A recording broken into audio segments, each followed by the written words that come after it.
ইংল্যান্ডের বিরুদ্ধে ৫ টেস্টের সিরিজের দলে ছিলেন সাই সুদর্শন এবং প্রসিদ্ধ কৃষ্ণ। আইপিএলের সাফল্যের সুবাদে টেস্ট দলে ঢুকে পড়েছিলেন দুই ক্রিকেটার। ইংল্যান্ডের মাটিতে ব্যর্থতার জন্য তাদেরই জায়গা হলো না এশিয়া কাপের দলে।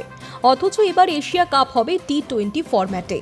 ভারতীয় দল নির্বাচনে ক্রিকেটীয় যুক্তির অভাব ধরা পড়ে গিয়েছে অজিত আগারকারের কথাতেই। এশিয়া কাপের দলে শ্রেয়সের জায়গা না হওয়ার কোনো ক্রিকেটীয় যুক্তি দিতে পারেননি। আবার আইপিএলের সফলতম ব্যাটার এবং বোলারকেও দলে নেননি। টেস্ট ক্রিকেটের দল গড়েছিলেন আইপিএলের পারফরমেন্স দেখে, এবার টি-20 ক্রিকেটের দল গড়েছেন টেস্টের পারফরমেন্স দেখে। গত আইপিএলে কমলা টুপি জিতেছিলেন সুদর্শন।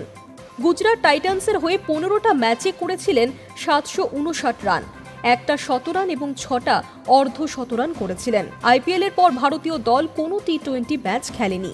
স্বাভাবিকভাবেই এশিয়া কাপের দল নির্বাচনের সময় গুরুত্ব পাওয়া উচিত ছিল সুদর্শনের আইপিএলের পারফরমেন্স। একই কথা প্রযোজ্য প্রসিদ্ধের ক্ষেত্রেও।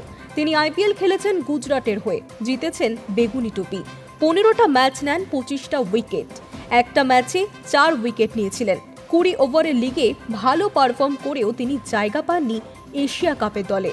অথচ সেই পারফরমেন্সের সুবাদেই টেস্ট দলে সুযোগ পান। ইংল্যান্ডের মাটিতে সুদর্শন এবং প্রসিদ্ধ ধারাবাহিক সাফল্য পাননি। প্রথম একাদশে নিয়মিতও হতে পারেননি। তাদের নির্বাচন নিয়ে সে সময় সঙ্গত কারণেই প্রশ্ন উঠেছিল। এবারও তাদের বাদ পড়া নিয়ে প্রশ্ন অসঙ্গত নয়, কারণ টেস্ট এবং টি-20 ক্রিকেটের কোনো মিল নেই, সম্পূর্ণ ভিন্ন ধরনের। আগারকারের নির্বাচক কমিটি কি ক্রিকেটীয় যুক্তি এবং পারফরমেন্স দিয়ে দল নির্বাচন করছে? কেন দলে জায়গা পেলেন না এই দুই ক্রিকেটার? প্রশ্ন থাকছেই।